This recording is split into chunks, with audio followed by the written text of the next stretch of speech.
Brian Corridan is a former trustee of the Holyoke Soldiers Home and among those who recommended Bennett Walsh for the role of superintendent in 2016. Walsh is now on paid administrative leave after state leaders were made aware of the deaths of several veterans and cases of COVID-19 at the home by the city's mayor, Alex Morse. When Corridan spoke with us earlier today, I began by asking him his opinion of Walsh's management of the Holyoke Soldiers Home. I think his management style is best characterized by management by walking around, and he makes his way throughout the entire facility. He makes it his business to know the patient care people by their first names, and so it's generally the accepted management by walking around, and he does a very good job. As we now know, Mr. Walsh did not disclose a number of veterans' deaths nor a number of COVID-19 cases to the state. Do you think that was an appropriate choice? Well, I think what I think we have to do is let's compact it into a time frame. There were some deaths involved, but first of all, that is an ongoing concern at the Soldiers Home. There are anywhere up to 150 to 160 veterans pass away each year. I mean, it's a long-term health care facility. Some veterans are only there for even a matter of 2 weeks or 2 days. So it's not unusual. What happened, though, my information is that there was a spike on Sunday, late Saturday night and Sunday, that he was dealing with. And, that was what created, the firestorm. And he was basically in communication with these people immediately after that. So, I mean, if there's any miscommunication here, that seems to be the bone of contention. If there's an infraction, believe me, Carrie, this infraction is venial in nature, and certainly didn't deserve the nuclear option that he received. Now, the other thing is, knowing that this coronavirus is out here, and knowing that you have a long-term care facility run by the state in Holyoke and in Chelsea, my question would be, why wasn't Secretary Sutters on the phone to the superintendent sometime Sunday morning to check on her two facilities? This cuts both ways, this miscommunication. Everything seems to be landing squarely in Bennett Walsh's lap, and I think unfairly so. I think my question would be, where was the secretary through all of this? Because there are only two facilities, and I think that the secretary and the secretary of HHS, Secretary Sutters, and Secretary Urena, both should have been making inquiries to the House. And, that phone rings both ways. You said a moment ago your understanding of the situation. Have you spoken to Mr. Walsh? I haven't spoken to him since yesterday morning. You did speak to him yesterday morning, though. What did you discuss? Yes. Well, I mean, basically, I asked him how did things unfold, and what were the sequence of events, and he basically told me. And did you discuss if he feels like the steps that he took were done so appropriately, that he's done the appropriate steps he should have done? I think he believes he did. I don't know that we got that granular in the discussion. It was a fairly brief discussion, but I believe that he feels that he did what he was supposed to do.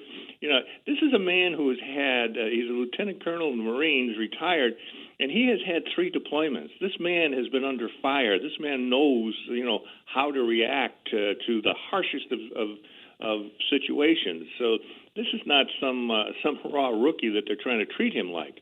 This man has been in combat, and he's been in combat several times. You have to understand that this is not something where he's going to fall apart and quote, mismanage a situation like this. So the fact that the state has stepped in and taken over direction of the facility, do you think that was a misstep? Do you think they should have kept Mr. Walsh as superintendent?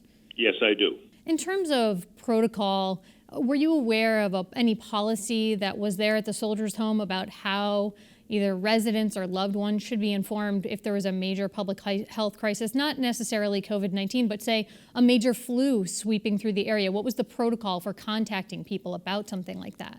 I don't know the major protocol. I know there was a protocol in place for contacting individuals, but I mean, I think that this particular weekend pretty much it took a life of its own, and you know you've got a number of people passing away, and you're putting out fires. That's a very difficult circumstance. Now there always is a protocol for doing that, and there always has been, and you know that's followed by an end of life service, which every veteran receives when any of the veterans pass away, and they leave the home through the front door. They have a moment of silence, play taps. Everything in the building stops. I mean, there are protocols to cover all of this, and of course, the family is right there. So the family's informed immediately, and the family's also informed if there are if a situation is beginning to degrade and lose ground. So that's not unusual. But a family member they have protocols in place to do all of that. Yeah, a family member that we spoke with yesterday here for the program said that she had only been notified about one COVID-19 case, and that was much earlier in the month. She had no idea about these other cases. She learned about them on the news. So was there a breakdown of communication there? I don't want to say that. I don't understand. I don't know who this person is. I haven't spoken with her. And I wouldn't go that far at all. In terms of what should happen next at the Soldiers Home, now that the state has taken over, what would you like to see happen? Well, I mean, what has to happen is we have to do the best we can under very difficult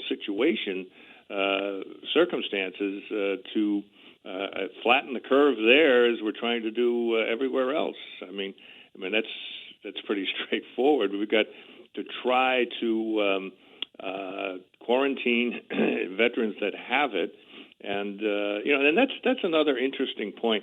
Now, and I don't know the answer to this, but were these veterans who passed away, were they diagnosed with the coronavirus post-mortem, or were they diagnosed with it before they died?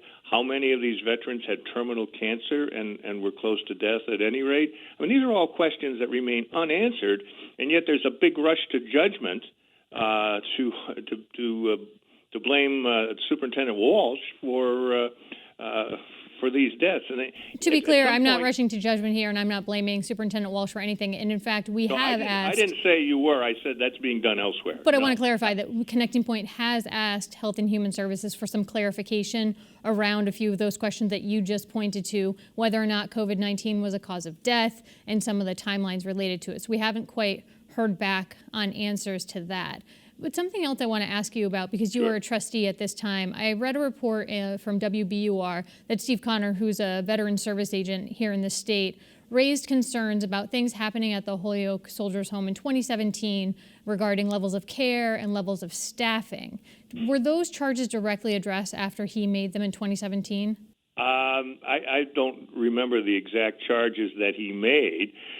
I know there was some union activity that they were complaining about the way they were being treated, but that all remained anonymous.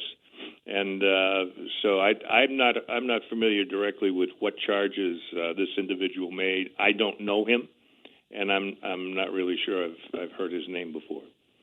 And in terms of current staffing levels, again, yesterday we were told by family members that she is a nurse, and her observation when she visited her father once to twice a week is that the Soldiers Home seemed short-staffed currently, and certainly we've seen news reports of that.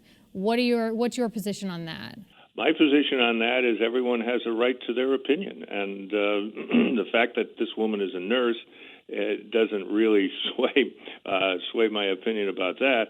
But as a trustee, were you concerned you left in... I'm sorry, I'm going to jump in just for a second here, sir. You left the board in 2019. Prior to that, were you clear that there were enough staff members there at the Soldiers Home? Yes. I guess the point is, that's one woman's opinion.